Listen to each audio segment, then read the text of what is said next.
When I was a little girl, I had an imaginary friend.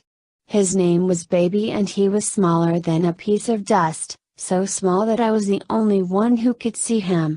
He was invisible to everyone else. My family knew about him. I wasn't ashamed to have him as my friend. He kept me company when I was alone. He listened when I asked questions. And I could ask Baby anything. That was nice too. I don't actually recall him answering any of my questions though. Doesn't mean he didn't, I just don't remember that part. I just remember being completely at ease in Baby's presence. I could trust Baby unconditionally because I knew he was always on my side. He offered me comfort and laughs and allowed for unbridled curiosity. For a child like me, he was the best friend I ever had. As usually happens, by the time I started rolling into the age of 9 or 10, Baby became less and less present. As I got older, I had to keep it a secret because I came to understand that the world around me thought it was childish to have an imaginary friend. Rather than kind smiles and laughs when I mentioned Baby, now I was getting ridicule and scorn instead. And it didn't feel good. So I began to hide Baby from them. And in the process of a few years I even managed to hide Baby from myself. He became a fond childhood memory for 3 decades. Until recently, when I discovered his purpose and where he came from. Baby was, and is, a construct of my own making. A specific tool added to my arsenal to assist me in the path I wanted to travel. A healing tool, to be specific. I am energy sensitive and always have been, even though I was never fully aware of that until the past couple of years. I entered into a family unit that was in a great deal of pain. The pain was not displayed outwardly though. The average passers-by wouldn't notice it because it was pretty well hidden. But when you exist on the inside, it really can't be hidden from view at all times. The illusion can evaporate quickly. And for an energy-sensitive child, like I was, being faced with feeling that kind of pain needed a solution, pronto. That was when Baby began appearing for me. He was a coping mechanism to help channel the pain I was absorbing from those around me and then away from me, in a compassionate way that helped me to feel emotional comfort and support. In this way, I could choose not to drain those good vibes from others. In fact, it could even be that there was not much to receive anyway because those around me were bled dry and just desperately trying to hang on. They wanted to offer those emotions to me but they were restricting the flow within themselves and that restriction gives off a pretty high pain vibe. Baby was a pretty clever creation in order to avoid that take from others option.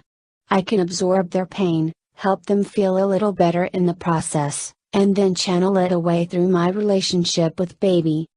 As I grew older, I developed more knowledge, discovered other more acceptable coping mechanisms, until I reached a point myself when my own pain started taking over and the coping mechanisms could not fend it off. That was the lowest moment for me. That feeling of utter helplessness and despair. It's awful. It was also awful, as in full of awe, because that was when I started to wake up again. It was a turning point. I decided at that moment to go in search of myself because, as feelings go, nothing could feel worse than that for me. I had nothing to lose.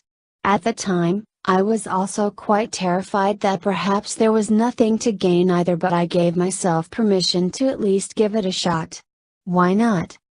As it turns out, I came to discover time and time again, with circumstance after circumstance being reviewed and the pain subsequently being healed, that there really may be nothing to be afraid of.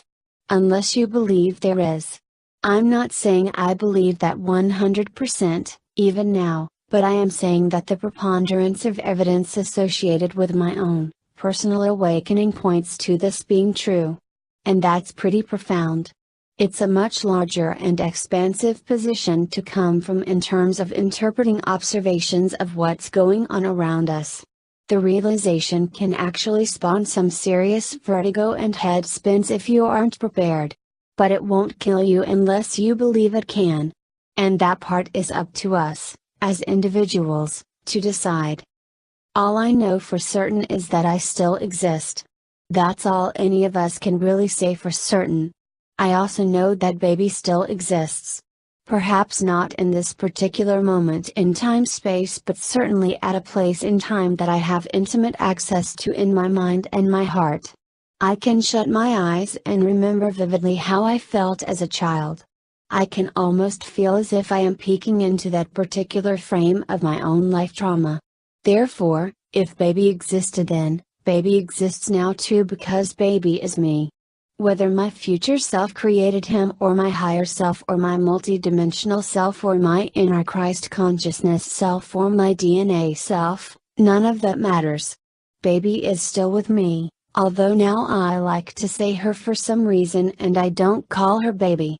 LOL, she is me, that's all. Baby is one very important aspect of all that makes up me.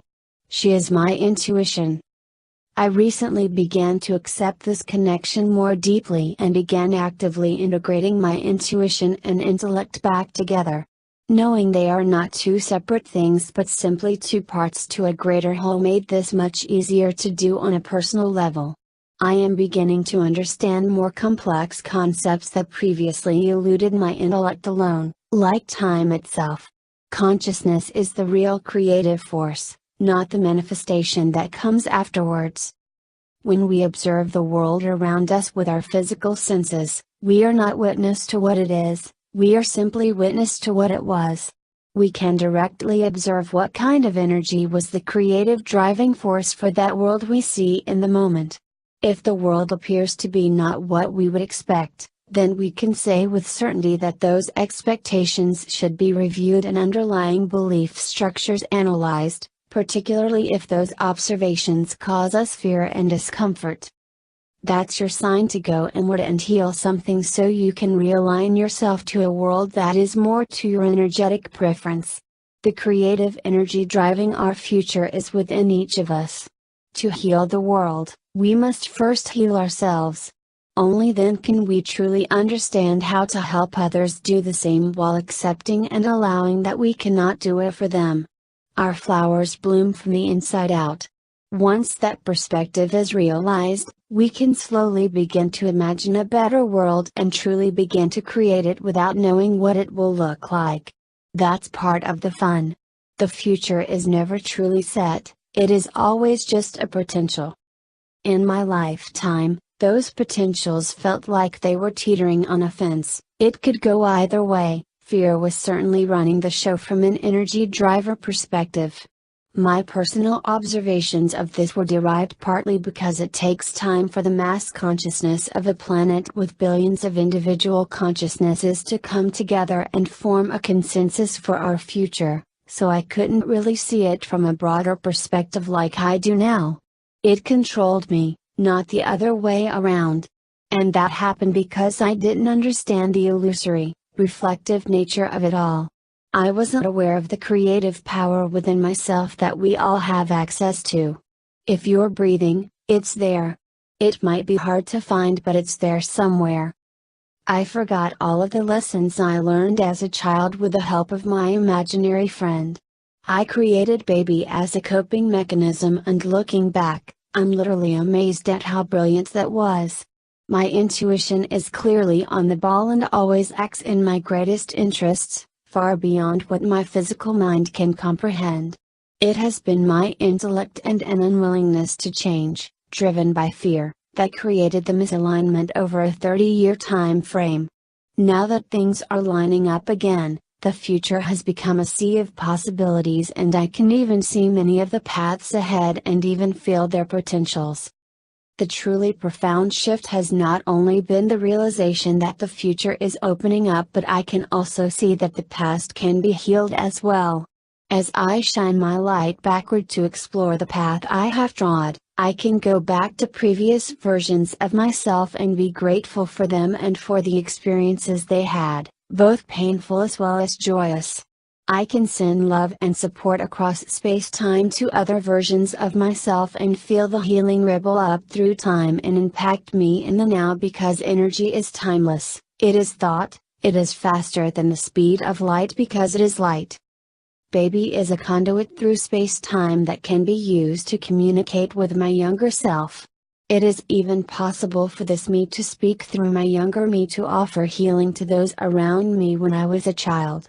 I can offer gratitude and appreciation to my parents from afar because I know they can feel it even if they aren't aware of exactly where it's coming from. How they proceed from there is a potential timeline that may become integrated back to reality in some future potential, I don't know. And that's not the purpose anyway. The purpose is to offer that energy unconditionally to the versions of them that felt pain, knowing that there are no negative consequences to offering unconditional love. It is the source of light and life itself. We can heal the past, and proof of that will be noticing an increasing preponderance of events that indicate a changed past. The Mandela effect is part of that confirmation on a mass scale. Any lies or deceptions that were created to cover up painful actions are being brought to the surface as they heal. Deeper atrocities will leave scars. That's how healing works, and healing can manifest its own special kind of pain.